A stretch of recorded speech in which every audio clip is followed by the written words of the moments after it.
It has been such a long time since I've done my makeup. So as I'm doing my makeup, I'm gonna just tell you a little bit about me and why it is I am in the circumstances I am in today. And why it is I've left the UK and I'm currently in Thailand. My name is Tashaney. I am from South London in the UK. I'm a makeup artist and I've been a makeup artist for almost 10 years. In between my time of being a makeup artist, I was a content creator, technical officer. I was working on and off in a 9 to 5 job, typically as a technical officer and admin. I could never actually hold down a job for more than a year. I'll be so real. The only one job that I held down for a year was when I used to work in Iceland in Tottenham Hale. The only reason why I decided to give that job up is because I genuinely got bored.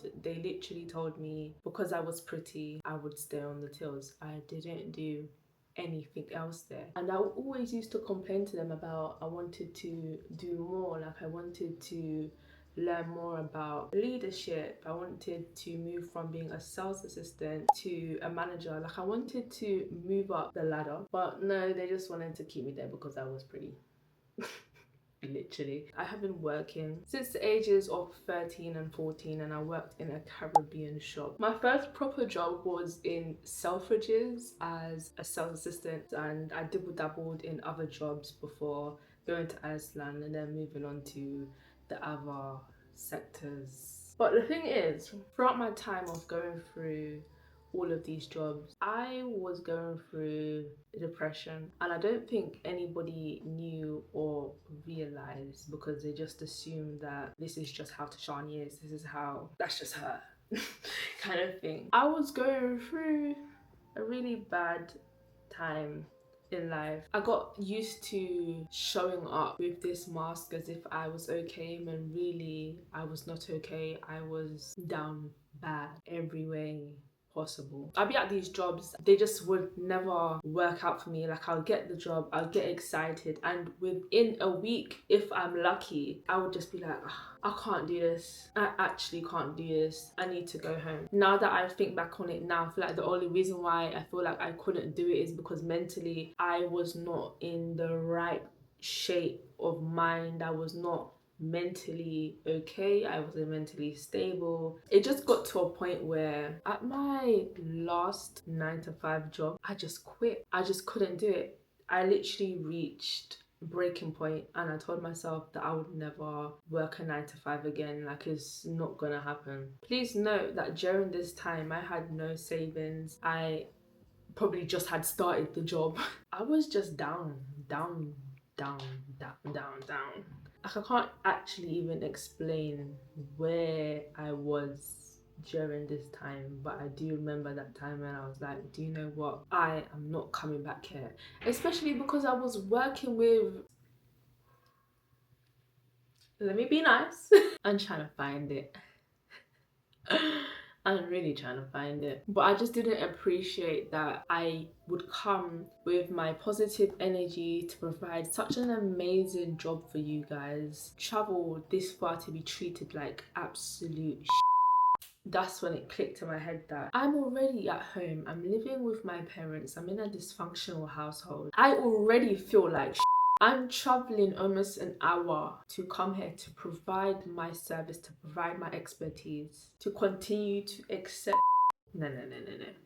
That just didn't make any sense to me. I just reached breaking point. I was just thinking, so I get treated like at home. I get treated like at work. I feel like so I just continue to accept. I was like, yep, I'm not coming back here. I actually refuse. I'm not doing this. I deserve better. I deserve more.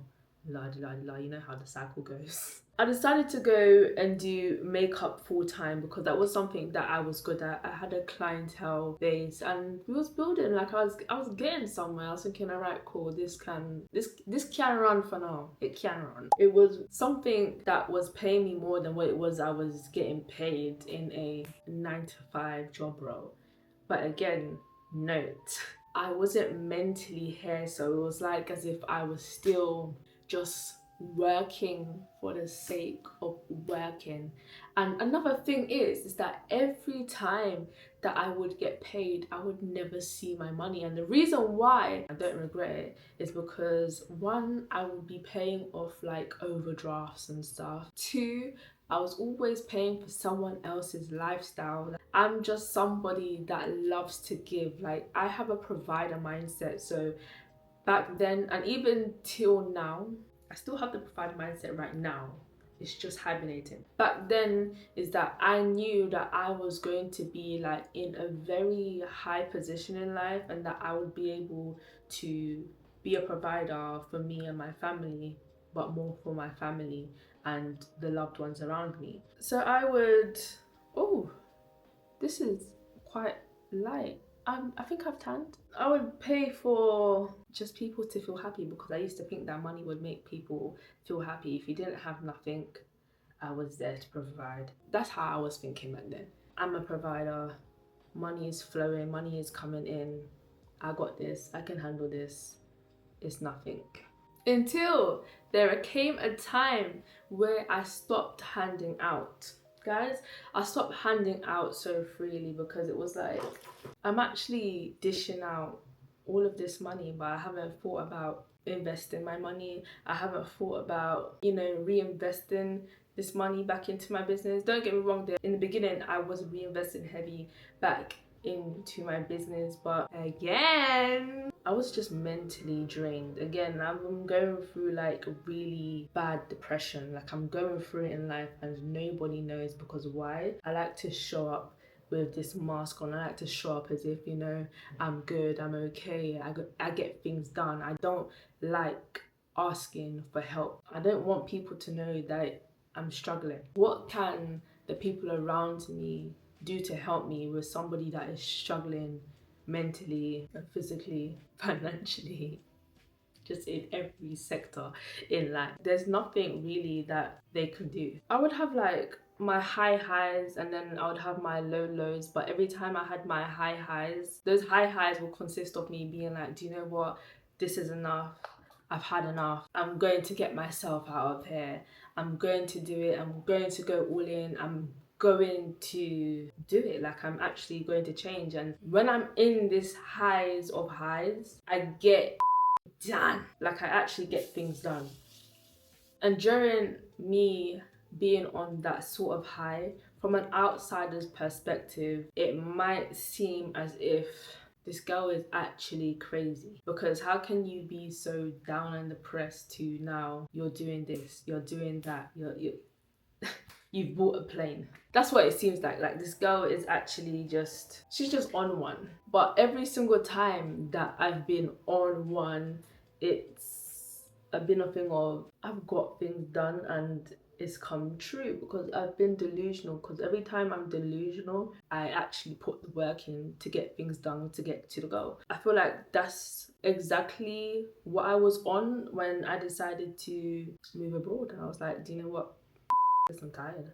I'm actually really tired. Like, I don't love my life. I don't feel happy. And I'll be so real with you guys. I actually don't know when the last time it is that I've felt the happiest. And again, my circumstances are not the best. I feel so free. I feel so happy where it is I am right now. This is like the most that I've achieved for myself personally in a long time. It's just me picking up myself and removing myself from a place of negativity. I associate being in the UK as trauma. For someone that has high hopes, for someone that sees themselves in such a high place, surrounded by like-minded people, surrounded by love, just building, I can't grow over there. Even when I tried to, it was like there was always something happening. There was always something trying to stop me. There's always something in the way. Please note, I'm somebody that is coming from a household where we're all on benefits. I've been on and off benefits for years. I just had this realization, this one thought that came to my head, and I was just like, do you know that when you're on benefits and you've been on benefits for more than a year, that is the system trying to keep you trapped? Before I came here, I was like, do you know what? I'm actually coming off benefits. Another reason as to why I was on benefits for so long is because I would go to these networking events. I would meet like these key speakers and just people that I thought that I wanted to be like, and they will be like, literally every single person I met, they'll be like, no, don't come for benefits, I'm on benefits too, or don't come off for benefits because they're supposed to help you and la di la di la, and then they will compare this to another successful person's journey. And I'm just thinking,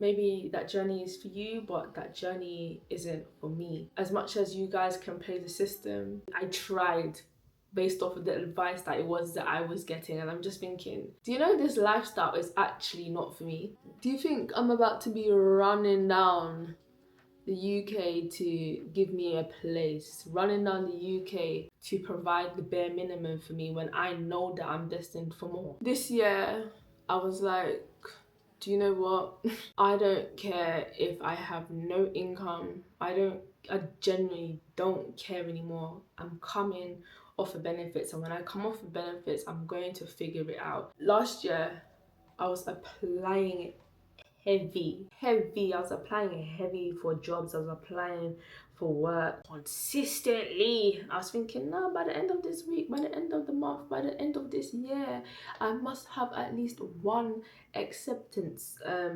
letter, one acceptance email. Not even that. To tell a lie, I got one acceptance email. I was so thrilled, I was so excited, and that acceptance email was for me to be a digital forensic analyst in Birmingham.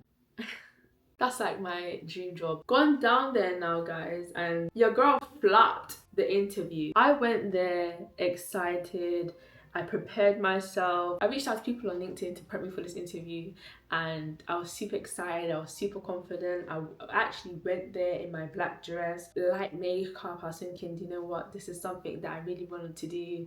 Let me go down and just do it. I got to the interview. I froze. I got to the interview.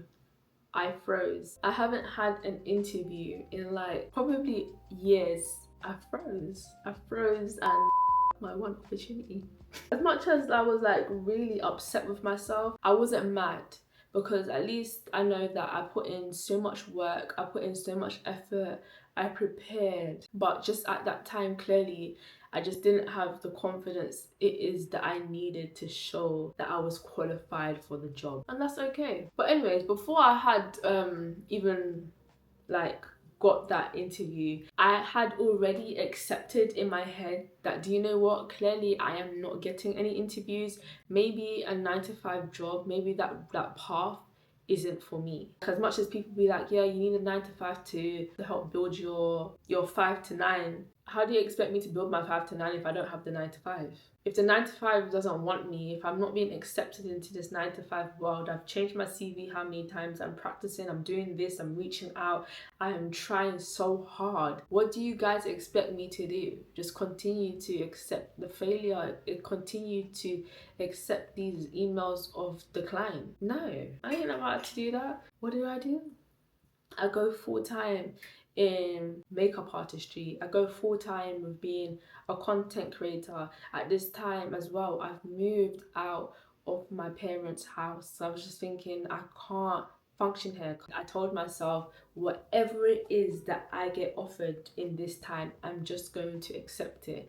And within a week, I was offered a studio place in Kilburn. I took that, even though I didn't qualify for it. The woman literally made me, let me not talk business just in case the management is watching the video. I ain't trying to get anybody fired, because I actually really love her. I was there for a year, and my only thing was to do there was to build and actually grab a hold of my life, you know, press restart, try again, you know, live life as an adult, live life on my own terms. But the only thing that was stopping me from living my life. Guess what, guys? Guess what? Because there's always something that stops me. This studio apartment was 2.5k a month. What does that mean? One, I am not allowed to work a full-time job as it is stated in my contract. Two, I needed to be on benefits and I needed to be there for 18 months. Three, I'm not allowed guests before 7 a.m. and after 10 p.m. I'm just thinking, at my big age, I have curfew. So I took my time there as my way of just taking clients, and I appreciate every single client that I had that even came from South London all the way to North West London, because I was far. I know my clients, they don't like to travel, but they will travel for me, and that's what I appreciate. I love you guys, honestly, if you're watching this. For the first year, it was doing amazing. I even went to China. It's when I came back from China, back into this box, a feeling of I have actually outgrown my place. I've outgrown my circumstances. I've actually just outgrown this life. Like, I don't want this for me. This can't be the ceiling. This can't be this for me. It actually can't be. I came up with a new plan, but then I also got overwhelmed and then I fell into depression again. I fell so deep into a depressive state. In my head, it was like, now I'm surrounded by four walls. I feel like exactly how it is that I'm feeling in my old room in my mum's house. I was just down bad. I put on a lot of weight. I reached my heaviest weight in that studio. I reached 260 pounds. Towards the ending of last year, I told myself, I can't live like this. Like, I need to make a choice for myself. And that choice is that I accept being here at the bottom. I just accept me being down, depressed, overeating, just giving up. I gave up on my life. I just felt like there was just nothing more for me to do. Like, I just felt like I've exhausted everything, and this is what I just have to accept. This is what I'm just here for. Like, there's nothing more to life than this. That's what it felt like. There is nothing more to life than this. But I decided to see the light at the end of the tunnel. Before last year ended, I made myself a note and I told myself that I wouldn't be in the same position that I am this year. And I decided that, do you know what, enough is enough. I have to pick my struggles. Either I struggle and I'm depressed, or I'm struggling and I'm actually trying to build something. I'm actually trying to get things done. I decided that by a certain month, I would come for benefits. By a certain month, I would stop being a makeup artist. By a certain month, I would leave here on a one-way ticket. By a certain month, I would find an online income. By a certain month, I would have realized that I'm actually not in the same circumstances as I was in last year. January came. I was so upset with myself because I told myself that I would have been in Dubai because I wanted to see the fireworks for New Year's.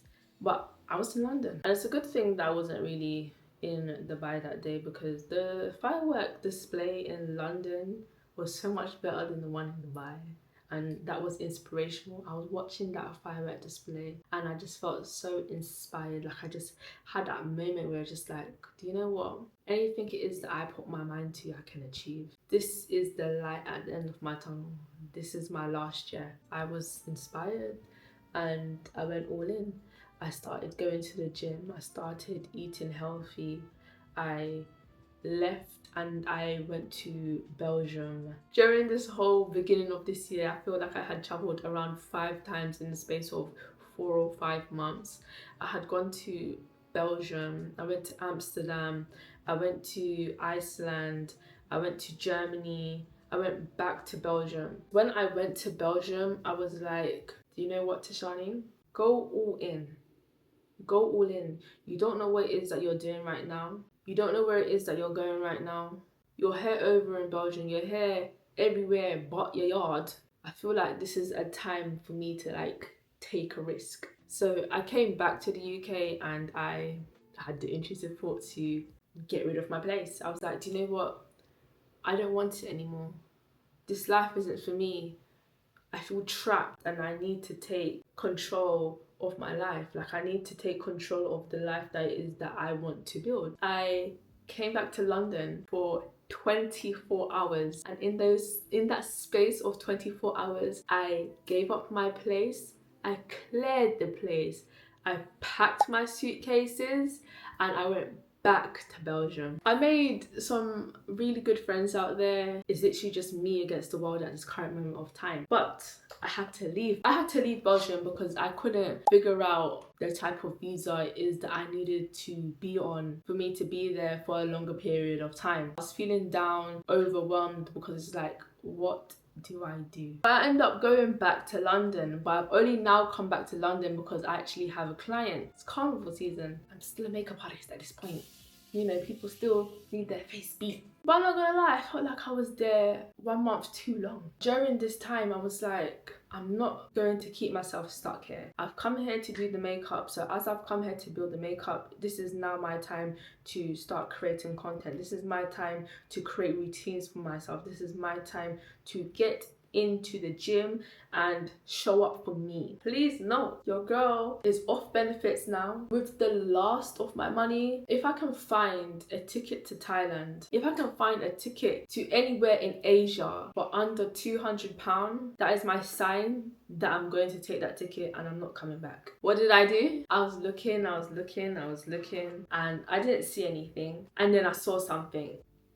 I used that as something to work towards, something to look forward to, something that will help build my personal development, because I just did not want to be here. I couldn't grow there. So I was building up my routine. I was working hard on me. The day came for me to leave that I even actually forgot that, you know, tomorrow is actually the day I'm supposed to be leaving. Can you believe that my whole life only fit into one suitcase? My whole life could only fit into one suitcase. I had gotten rid of all of my things, because that's another thing. I knew that when I leave and what it is that I was building for myself, that my clothes, they're not gonna fit me. I refused to buy clothes because I knew that me at £260, I am not going to be that girl. So I'm not buying myself clothes in this size. I refuse. I'm not buying clothes at all until I reach a weight that I'm proud of. I still haven't bought clothes, and I know that I need to, by the way.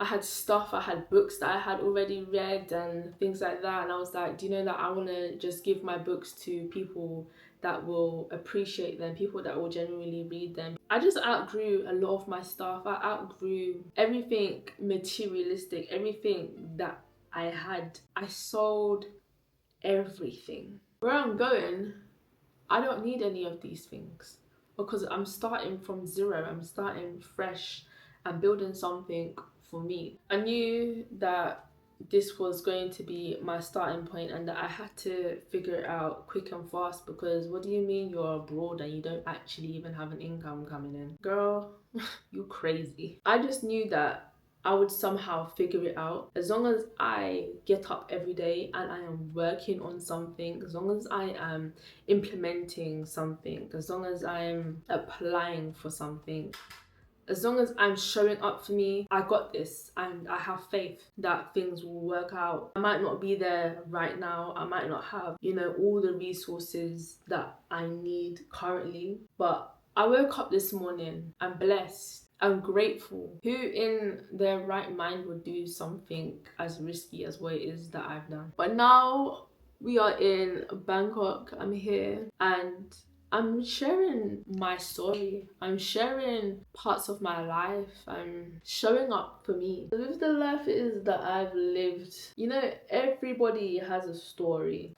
My story might not be as dramatic as the person over there or whatever not. The main point of this video is that everybody has a story. It is about what it is that you do with your story. What about your story is going to push you to take that risk, to push you to want more for yourself? Because when I reflect back on my story, it was literally only the beginning of this year where I was down depressed in a box studio in the UK, and I just had this thought that what if I do this? What if I actually book a one-way?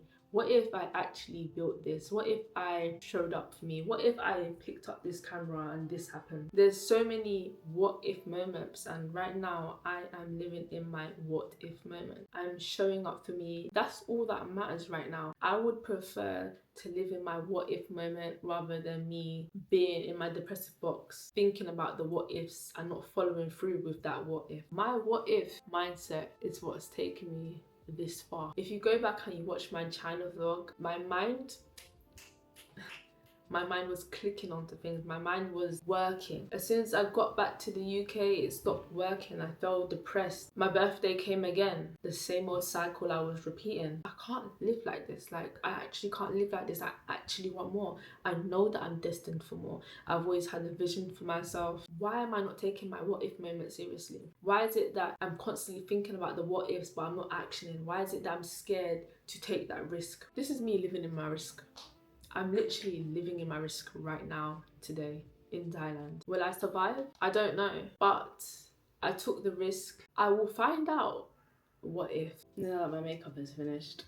I am someone that has had to learn the hard way when it comes to living life. If I don't push myself to the maximum outside of my comfort zone, I just won't move because I would just be too scared to.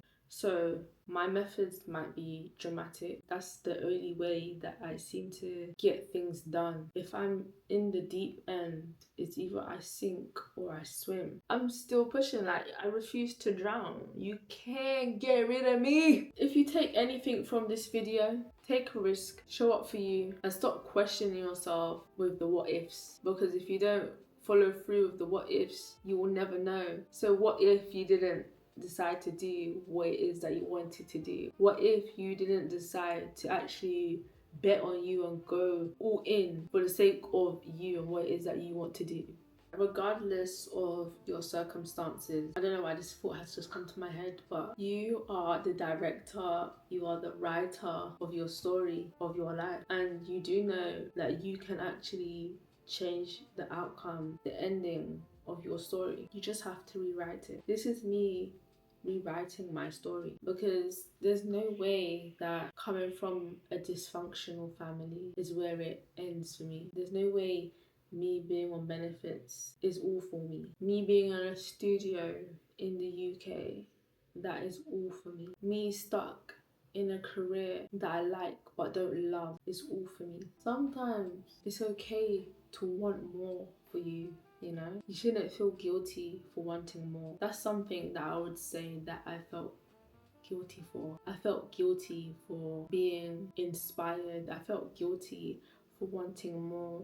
I felt guilty for outgrowing my environment. I felt guilty for not wanting to be like the people that I grew up with, that I was surrounded by. I was destined for more. I'm trying and I'm building something. I'm working on me, and that's all that matters. As long as I show up, as long as I do, the girl's just gonna be just fine, and I have faith. But guys, stop with the what if statements and actually take a risk, and let me know what it is that you take a risk on. I've been chatting off like a little chatty patty, so I will see you guys in the next video.